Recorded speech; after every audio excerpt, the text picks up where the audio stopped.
We are ready to put the bones into the stock pot and get the actual bone broth going. We've also got some leftover oxtail bones from our dinner that we're going to throw in. You can see there's a lot of connective tissue and collagen rich parts to this that are going to increase the nutrient density of our bone broth even further.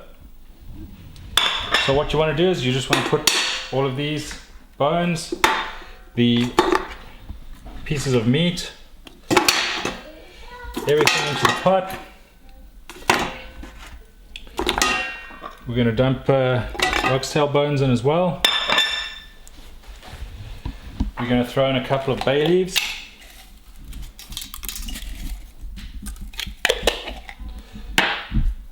Going to put a couple of generous pinches of salt in. Okay, we're going to add some balsamic vinegar. You need to add some kind of an acid medium to help bring the minerals out of the bones. You can use white wine vinegar or red wine or anything like that. It's just as long as it's acid medium. We're going to put probably about 1/4 cup of that in there. We're now going to fill it up with cold water. We're going to bring the water level up to just above where the bones are. And the reason you want to use cold water rather than hot water is so that the minerals come out of the bones and the meat a lot easier and give you a much more nutrient dense bone broth at the end. So we just used filtered water. We're just going to keep adding water. Once we put the first lot of water in, we're just going to turn the heat on, and we're just going to keep adding water until we brought the level up above the level of the bones. So I'm just going to give this a quick stir, get everything mixed together, make sure the bay leaves are all separated. The temperature is going to come up now to a boil. Once it's up at a boil, I'm just going to turn it down to the lowest possible heat that I can do, that I can have it on. So on the smallest burner, lowest possible heat, and then you just leave it. So it's been 5 days. We've had our bone broth simmering for the whole time on a low heat. And the acid medium, which was balsamic vinegar that we put in, has taken all the nutrients out of the bones, and it's all infused into the liquid now. And what we're going to do is we've turned it off. We've let it cool for a little while. It's not completely cold yet. We're going to strain out the bones, and we're going to just take the liquid that's left, and we're going to put it in the refrigerator so that all the fat is going to settle on the top and is going to become solid. We can lift that off, and we're just left with pure bone broth. We've got 2 bowls here, a large bowl that we've got a colander over, and we've got a smaller bowl that we're going to put our bones into, and we've got a slotted spoon or a strainer. You can use whatever kind of thing that you have in your kitchen, just to help bring some of the bones out. So we're going to transfer all the liquid into this bottom bowl, and we're going to take the bones out here. You can see we've got a really nice thick bone broth here. We're going to start by scooping out any of the bones and connective tissues and any meat that's left over in here. We're going to put it into the bowl. You can see the bones have become really soft and porous, and all the connective tissues have melted away.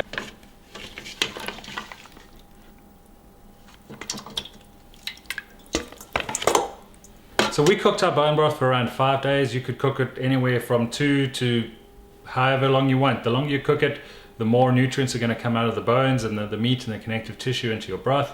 But you really need to cook it for a minimum of around 2 days to get the most benefit out of it.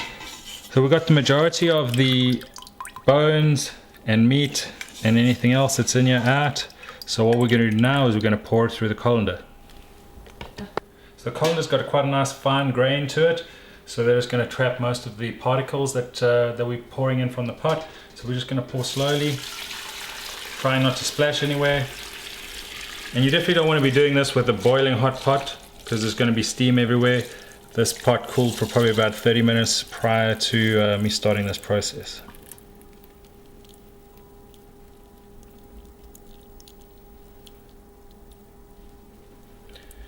Okay, we've got all the liquid out. So now what we're left with, once we've poured it through the colander, just going to set that aside, is a beautiful bone broth.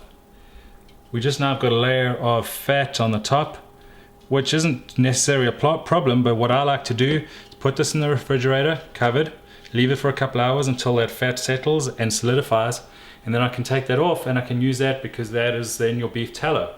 So I use that in cooking whenever I'm cooking beef. I put in a couple of spoons of beef tallow into the pot first, and I fry everything up in that, and then we're left with just the pure bone broth liquid that's left below that. So we covered our bowl with our bone broth with some aluminum foil, and we're going to just leave it out for a few more minutes to cool down to around room temperature before we put it in the fridge, so that it doesn't cause everything in the refrigerator to melt. So it's the next day. Our bone broth has been in the fridge overnight. You could leave it just for an hour or so. I left it overnight. And we're going to take it out. We're going to remove the fat from the top, and we're going to put some bone broth in a bottle, and the rest we're going to take and use to make beef bouillon. Okay, we've got a nice layer of beef fat on the top, which is also called tallow. We're going to lift that off, and we're going to put it into a container that I've got sitting here that we're going to keep it in the refrigerator. And I've got it sitting in some hot water so that it's going to melt the tallow down slightly so that it forms a more solid layer of tallow inside the inside this container. So I've got a slotted spoon and a couple of other egg lifter type implements that I'm going to use to take this out. Essentially just get underneath the layer of fat and lift out some sheets of it.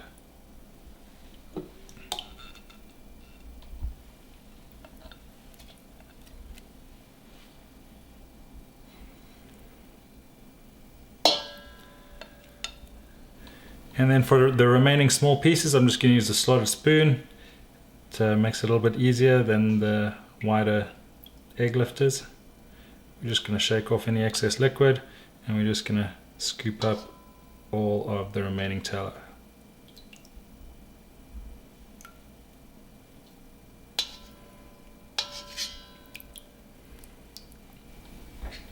So with the rest of the bone broth, we're going to make a reduction out of that. We're actually going to make a really thick reduction out of it, so thick that it's going to become nice and gelatinous, so that when you put it in the refrigerator, it's going to become solid. You'll be able to turn the bottle upside down and it won't move, and you'll be able to take it out with a spoon and just put a teaspoon or a tablespoon of that into your soup instead of taking out a bottle of bone broth. So you can either stop at the bone broth step, or you can carry on and make a bouillon as well. I like using both, so I've kept some bottles of bone broth, and now I'm going to make the bouillon.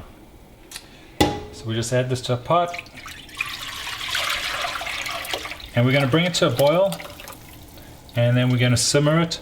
And initially it's going to take quite a while for it to reduce down, and you can stir it occasionally. And once it starts getting thicker at the end, then you'll need to just keep more of an eye on it and stir it more frequently until it's come down to a nice sticky gelatinous consistency. So it's been about 90 minutes. I let the stock boil quite vigorously for about the first 60 minutes, and I've turned it down after that, and I've just been letting it simmer. So as it's getting nice and thick, you can take a look in the pot and you'll see that the level has gone down from being really full right down to maybe being, let's say, half an inch from the bottom, and it's nice and thick consistency now. We're just going to let that simmer now for about another 20 minutes. So our bone broth is now reduced down to a nice thick syrupy bouillon. We're going to take it out and we're going to put it in a bottle.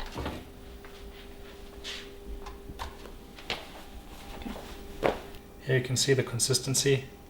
It's a nice thick syrup. So we're going to start putting this into the bottle. If it does get too thick, you can always add back in a little bit of water, get it to a nice syrupy consistency that enables you to pour it, because it's going to become a lot more thicker once it cools down and you get it in the fridge. If it's too thick, you're going to struggle to get it out with a spoon when you want to use it. We just spoon it in.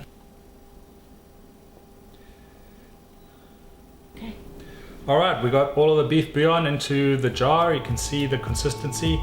It is nice and thick and syrupy. That's going to solidify even more once we put it in the refrigerator. And we're going to close up the bottle. I've done it already, but if you spilt any around the edge, well, make sure you wipe the outside edge. Otherwise, once you put the lid on, it's basically going to glue the lid to the bottle and you're never going to get it open. So wipe it down and put the lid on, let it cool a little bit before you put it in the refrigerator, and that's going to last you a good couple of weeks, and you can put it in whatever your favorite stews, broths, soups, or any other red meat dishes. That's going to add a ton of flavor and a ton of nutrition in. Thanks for watching. This has been Gavin Stone from Authentic Human. You can catch me on authentic-human.com or on Twitter @GavinStone, and catch you next time.